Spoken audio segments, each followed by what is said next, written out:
Yo Bakayalo Konoyalo, et oui on se retrouve pour une petite review de l'épisode 1088 de One Piece qui s'intitule Le rêve de Luffy, le rêve qu'avait caché Luffy. Mais avant de commencer cette petite review, un instant auto-promo, mais bien évidemment mon manga Wolfus que je fais en partenariat avec mon dessinateur Sabri qui sort le 31 janvier 2024 sur Manga Draft. Ce sera légal et gratuit, donc note-le sur ton agenda, le 31 janvier 2024. Mais vous êtes là exprès pour la petite review de l'épisode 1088 de One Piece, donc let's go les amis. Bon, déjà on va revenir par rapport à ce fameux combat qu'il y a eu, donc l'arrivée de Rayleigh qui est incroyable, et ce moment incroyable où Barbe Noire est en train d'étrangler Boa Hancock, et que en dessous, juste en dessous, quelqu'un qui reste immobile, paralysé, eh bien c'est Kobe, l'équivalent de Garp en termes de puissance bien évidemment, non bon, pas encore au niveau de Garp évidemment, mais qui représente la suite de Garp, le flambeau qui doit se passer, la nouvelle relève,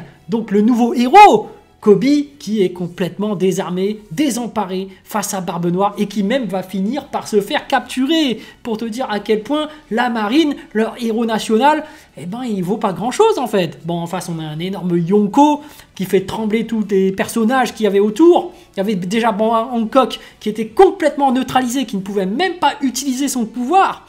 Mais en plus tu avais Kobe à côté, mais également tu avais Mini Mihawk, tu avais Mini Boa Hancock. Tout cela, en tant que pacifista d'ailleurs, donc avec les pouvoirs de Lunarian, etc., eh ben, ils sont restés paralysés. Ils n'ont pas lancé d'assaut face à Barbe Noire, qui lui-même avait perdu ses hommes.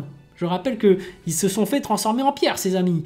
Et là, ce qui est très intéressant de voir, c'est que Barbe Noire, eh ben, il essaye quand même de négocier avec Boa Hancock, mais il est très réfléchi. Il se dit que voilà, Boa Hancock, elle est là, elle ne veut pas libérer ses amis sur le champ, elle essaye elle aussi de négocier, donc lui il se dit mais attends, si jamais je la libère, elle nous transforme tous en pierre, c'est trop dangereux. Barbe Noire c'est un grand manipulateur, on le sait très bien, il est très intelligent, il est très prudent, ce n'est pas parce qu'il est le plus fort que il va agir sans réfléchir, il ne va pas utiliser la force absolument par tous les moyens, donc il réfléchit aux conséquences et il se dit non, la meilleure des solutions en fait pour moi là à l'heure actuelle, bah, c'est de tuer Boa Hancock. Donc on voit qu'avec son fruit du démon, il est là, il la paralyse totalement, il l'étrangle et il est vraiment sur le point de la tuer alors que tout le monde autour ne fait rien. Même au sein de la marine, ils sont sur le point de le laisser tuer quelqu'un. Alors que la justice, normalement, c'est censé intervenir, c'est censé empêcher des meurtres et ensuite neutraliser les gens et les mettre en prison. Mais face à Barbe Noire, là, il y a tout le monde qui laisse faire. Et évidemment, quelqu'un de plus charismatique, de plus puissant qui arrive que toute la marine réunie. Il s'agit bien évidemment de Rayleigh, et quel charisme incroyable. Et là, le studio d'animation fait un travail incroyable quand même. Toei Animation, même si par rapport aux news, on voit que Wit Studio est en train de reprendre One Piece, on voit quand même que la Toei Animation fait du bon travail parce que Rayleigh, avec la mise en scène, avec les petites éclairs, ça nous rappelle l'arrivée de Shanks face à l'amiral... D'ailleurs, j'ai oublié le nom de l'amiral Plante, là, tellement il est ridicule et qui s'est largement fait dominer.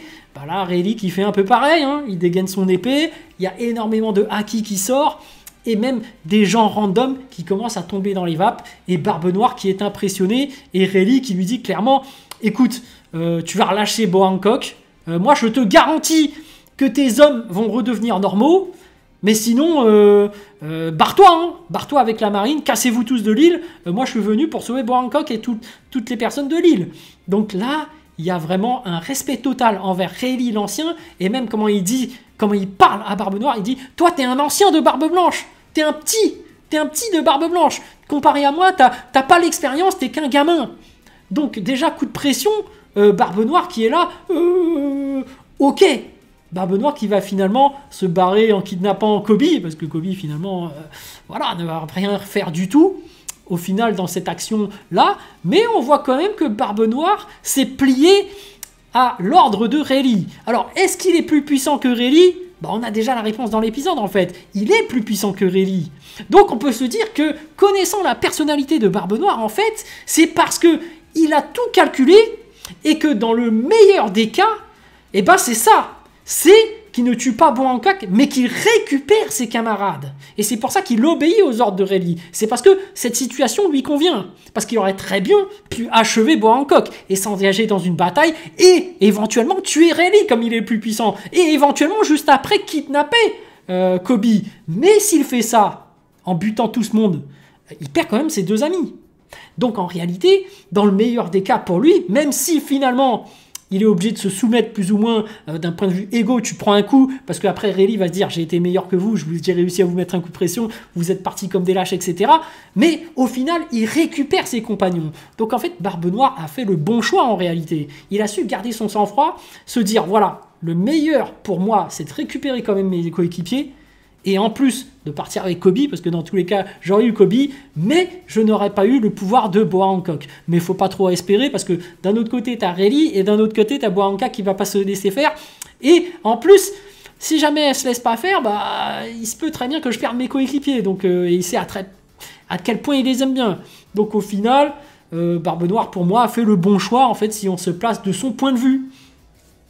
Et ceux qui disent que voilà, Rayleigh est plus puissant qu'un Yonko, bah la réponse est donnée, hein, il est en dessous en réalité de Barbe Noire. Donc en réalité, il est à un niveau un peu légèrement en dessous, il est à ce qu'on appelle le niveau intermédiaire pour moi.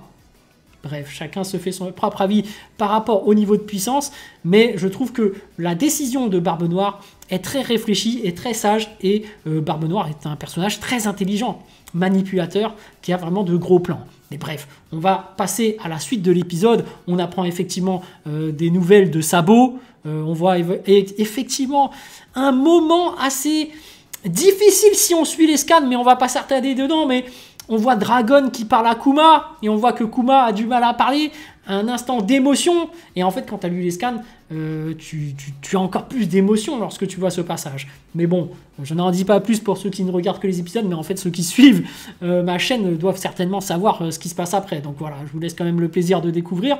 Mais par la suite, on découvre aussi que dans l'équipage du chapeau de paille, Luffy annonce son nouveau rêve, pardon.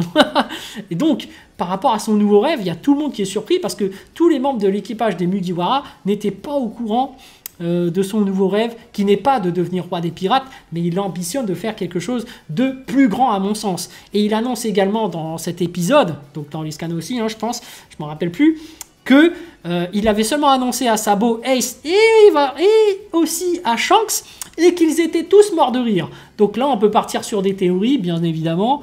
Moi, ma pensée, même si elle va paraître ridicule, je pense qu'il a dû annoncer qu'il voulait partir conquérir l'espace.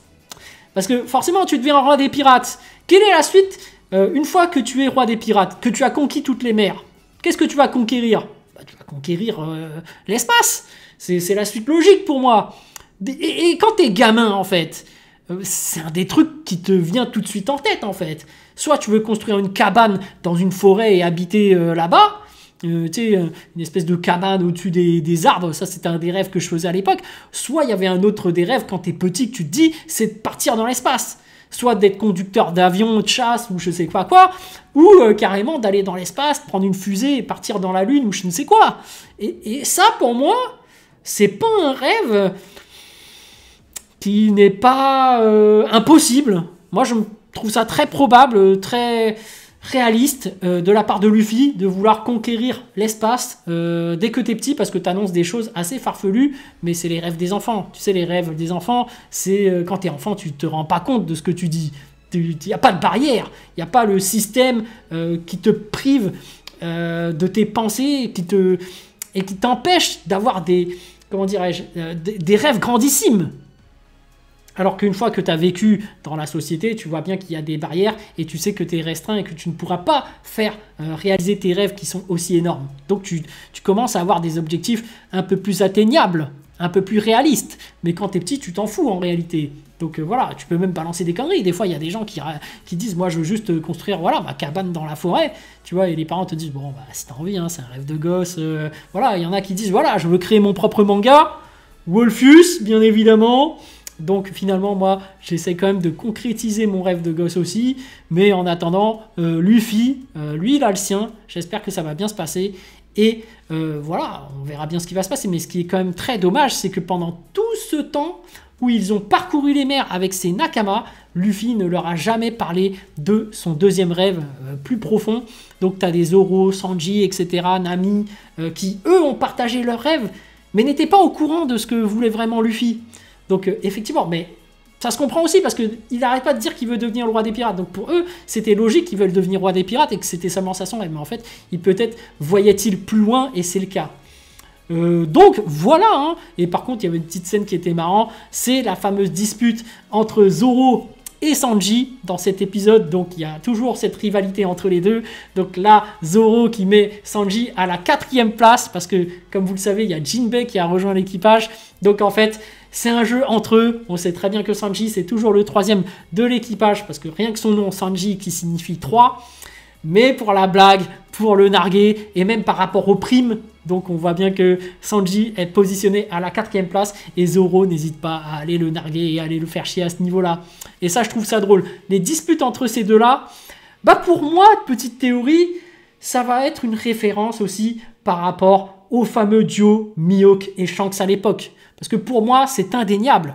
Shanks et Mihawk étaient dans le même équipage auparavant et leur combat était si connu à l'époque parce qu'ils étaient rivaux comme Sanji et Zoro qui n'arrêtent pas de se disputer. Donc je pense qu'après avoir trouvé le One Piece, les fameuses disputes entre Sanji et Zoro seront reconnues à travers le monde parce que voilà, nous tout le monde on est au courant de ces disputes-là, elles sont trop marrantes et c'est des petites blagues et je pense que c'était un peu la même relation qu'il y avait entre Mihawk et Shanks, mais bon, ce n'est qu'une théorie. Comme je le disais, moi ma théorie c'est que Shanks était le capitaine et que son second, qui se disputait tout le temps avec lui, c'était Mihawk. Donc un petit parallèle, sauf que à la place que ce soit le 2e et le 3e, bah, eux c'était le 1er et le 2e. Pourquoi pas, c'est drôle, même si selon certains, le capitaine doit toujours être celui qui a l'autorité, on voit bien que bah, chez les Mugiwara, c'est pas le cas. Luffy essaye d'imposer son contrôle total sur l'équipe, mais l'équipe s'en fout complètement. Donc on voit très bien que Nami, des fois, enferme Luffy dans une cage, le tabasse, t'as des petits gags, etc. Donc ça se passe toujours comme ça, en réalité, dans les équipages pirates. C'est-à-dire que tu penses que le plus grand, le numéro 1, c'est le meilleur, tout est discipliné, c'est lui qui parle, les autres exercent, etc. Et en fait, dans One Piece, tu apprends qu'à chaque fois, dans les équipages, c'est un peu n'importe quoi, tout le monde s'amuse, il y a des fous rires entre eux, tout le monde est copain-copain. Voilà, il n'y a pas de véritable structure qui se passe, même au sein de Barbe Noire. Tu vois bien que eux, c'est la loi de la jungle. Tu vois, le 2e peut prendre la place du 1er s'il est plus fort, le 10e qui peut passer à la 9e place, etc. Bref, chaque équipage se passe un peu à sa sauce selon l'image de leur capitaine. Et c'est intéressant de voir comment ça se passe chez les Mugiwara. Mais en tout cas, chacun a ses propres rêves.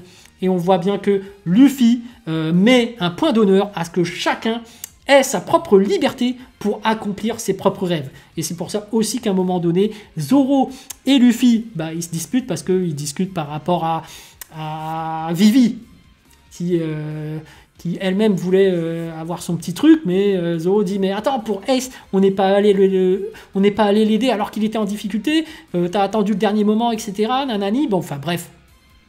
Zoro qui veut vraiment atteindre le dernier moment parce que lui-même, on sent déjà en lui cette envie de réaliser son propre rêve, qui est de devenir le meilleur épéiste.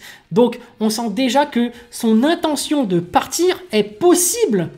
Et c'est pour ça que, comme je le prédisais, moi, à la fin de One Piece, moi, je suis prêt à parier que s'il trouve le One Piece, évidemment, Zoro serait capable de quitter l'équipage pour aller réaliser son rêve, pour aller battre Mihawk. Donc, pour moi, je pense que la fin, ça va être ça. C'est que, bon, théorie encore, hein, c'est que Zoro va quitter l'équipage des Mugiwara pour aller affronter Mihawk, mais que comme le plus important, c'est l'aventure, c'est le partage, c'est toutes ces aventures qu'il a passées au sein de l'équipage et que la finalité, tout le monde s'en fout, bah, il va finir par se perdre et qu'on n'aura jamais le combat entre Mihawk et Zoro. Donc voilà, sur ce, je vous dis donc à plus dans le bus, ou plutôt à plus tard dans le car, ou plutôt à bientôt dans le bateau.